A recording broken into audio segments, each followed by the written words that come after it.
Fala pessoal, tudo bem? Bem-vindos a mais um vídeo do nosso curso de Clean Architecture no Flutter.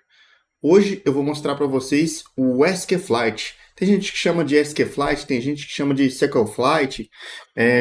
Cara, não importa o nome, é um pacote de banco de dados aqui de armazenamento local, tá? Se vocês pesquisarem no Google por SQFlight, vocês vão encontrar esse pacote aqui, ó, SQFlight Flutter Package. Por que SQFlight? É o SQLite, tá? É o SQLite, só que do Flutter. Então ele possui uma sintaxe muito parecida, tá? E aí descendo aqui um pouquinho, olha que legal. A gente consegue aqui abrir o banco de dados, a gente consegue fechar o banco de dados, a gente consegue gerar as queries aqui de executar o banco de dados, nós conseguimos gerar as transactions, fazer updates brutos aqui, os raw, a gente consegue fazer raw select dessa forma aqui. Nós conseguimos fazer uma série de comandos, tá? Olha aqui, ó, tem até um exemplo muito legal que eles têm aqui, que é utilizando os SQL Helpers. Então a gente consegue criar, por exemplo, uma tabela. Então a gente tem aqui o nome da tabela, nós temos aqui o ID da tabela, o título da tabela, coluna, né? Então, essa daqui são as colunas da tabela. Essa daqui é o nome da tabela. Essa daqui são as colunas da tabela. Aí eles criam uma classe da tabela, tá bom? Então, ó, class to do.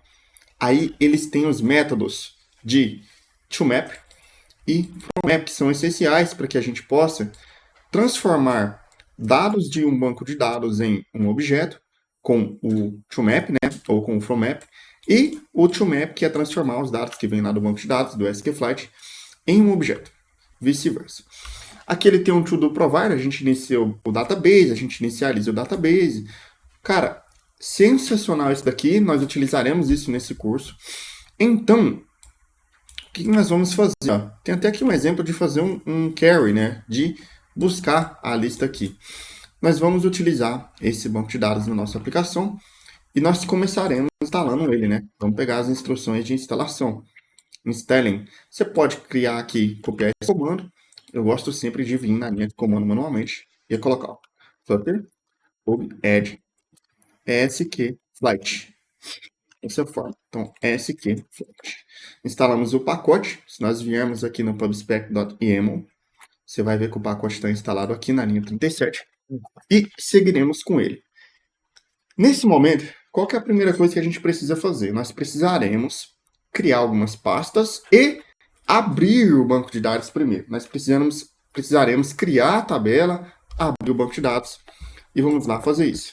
Ó, qual que é a estrutura de pasta que a gente vai utilizar? Nós vamos criar primeiramente em lib uma pastinha chamada core, que é o núcleo do nosso aplicativo, onde fica tudo que será compartilhado. O banco de dados é uma coisa que será compartilhado por todo o aplicativo. Então, em core, adicionamos aqui. Vamos criar aqui, dentro de core, pastinha chamada database. E aí, nós criaremos um arquivinho chamado app.database.type. Qual que é o propósito desse arquivo? Nós vamos criar uma classe. E essa classe ela será responsável por criar uma instância do banco de dados para a gente. Ela é uma espécie de database provider, tá bom? Então, class app database. Aqui dentro, nós precisaremos, primeiramente, criar uma propriedade estática, né? Static database. E esse database vem aqui, ó, do SQFlight, tá bom? Ele é possivelmente nulo. Eu vou chamar ele aqui de underline database. Ele precisará ser privado, tá bom? Porque ele não pode ser acessado de forma externa. A gente vai precisar acessar um método para acessar esse cara. Precisaremos criar também uma funçãozinha para a gente abrir o banco de dados, né? Ah, outro pacote que a gente vai ter que instalar também é o path, Flutter obed path, obed path, P-A-T-H. Instalamos o path. Ele nos dará os caminhos para a gente conseguir criar arquivos, né? Já que esse banco de dados por trás dos panos ele vai escrever em arquivos aqui no nosso dispositivo. E aí faremos uma série de configurações, né? Primeiramente, vamos criar um método estático que retorna o filter de database, que ele é um get, então a gente somente lê ele, então ele busca a instância async. E o que ele faz? Tá escrito certo aqui? Instance, né? Tá.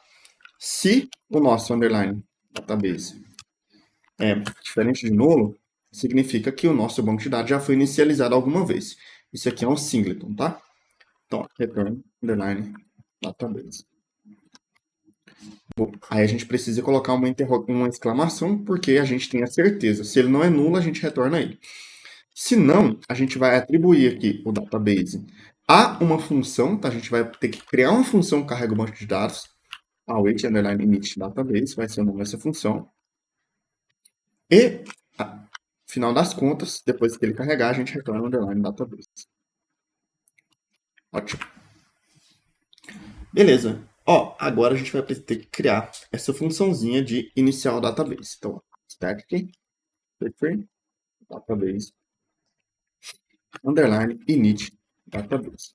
Essa função também é privada e ela também precisa ser assíncrona, né?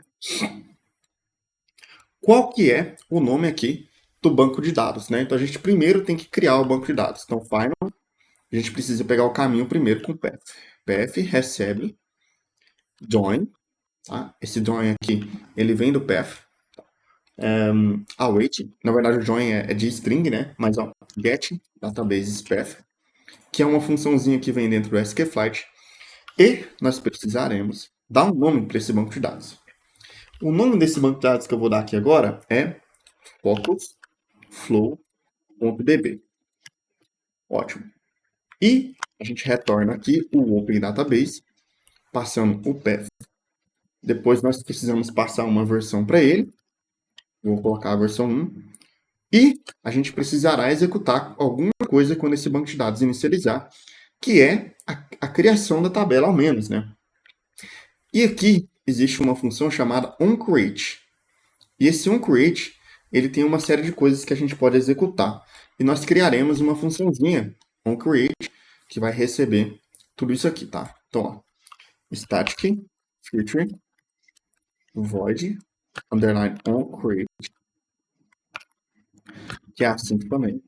E o que essa função ela vai fazer? Ela vai executar alguns comandos para a gente. A primeira coisa que ela vai receber é o database, aqui no nosso construtor, né? Database, vou chamar de DB, e int version aqui, que é a versão do banco de dados.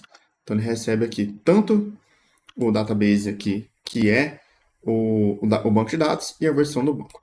O que ela pode fazer essa função aqui? Ela vai executar um comando de criação da tabela. Qual que seria esse comando de execução da tabela? Await db, já que ele tem um banco de dados aqui, .execute, e a gente vai colocar o SQL aqui dentro da execução da tabela. E para isso, nós iremos colocar as três aspas aqui, ó, aspas simples, tá bom? Deixar formatadinho assim. Aqui é comando SQL normal, tá? Então, ó, vamos criar a nossa tabela de hábitos, né? Create table habits. E a gente pode colocar aqui, ó, id text primary key. Aí a gente vai colocar, dar um enter, né? E a gente vai colocar outra coisa aqui.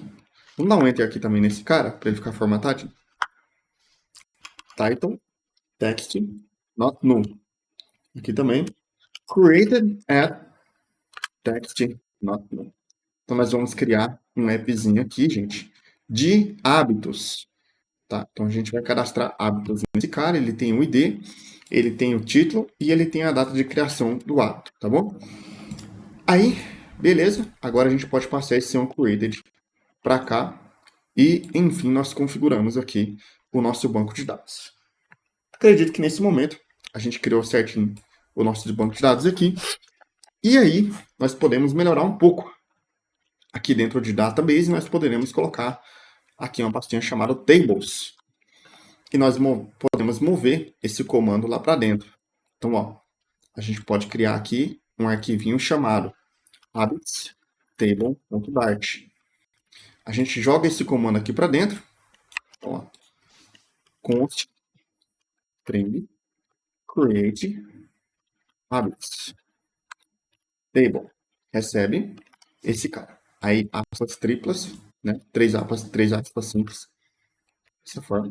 Deixa eu dar um enter aqui. Boa. E agora, o que nós fazemos?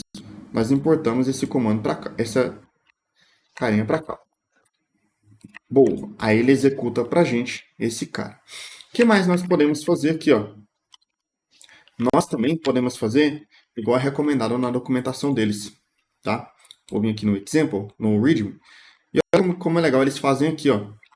Aqui para baixo um pouco. Eles criam também não somente o nome da tabela, mas também as propriedades das colunas, né? Então, ó, aqui dentro a gente faz assim, ó, const string table name recebe habits. Dessa forma, tá? Eu posso até colocar esse cara público, né? Habits table name. Dessa forma, e a gente substitui aqui dentro. Const string habits id table id recebe id dessa forma. E esse cara substituído aqui por id. Tá aqui. E aqui vai ficar const string habits table title recebe title. Substituo esse cara aqui também. E enfim, const string habits table created at recebe esse cara aqui, created at. Boa! Aí eu coloco o dólar aqui, habits table created at. Posso até jogar esse carinha para a linha de cima aqui para ficar melhor formato, tá bom? E é isso. Vamos comentar então nossa aula. Então nós configuramos, revisando. Criamos a propriedade privada para inicializar o banco de dados. Criamos uma instância singleton aqui, de forma estática, que ela vai decidir se o banco de dados não tiver inicializado, ele inicializa, se já tiver, ele retorna a instância. Aqui ele inicia o banco de dados e aqui ele cria pra gente as tabelas, tá bom? E também futuramente fará algumas migrations. Vamos fazer agora o commit. Então, git commit, por exemplo, aula,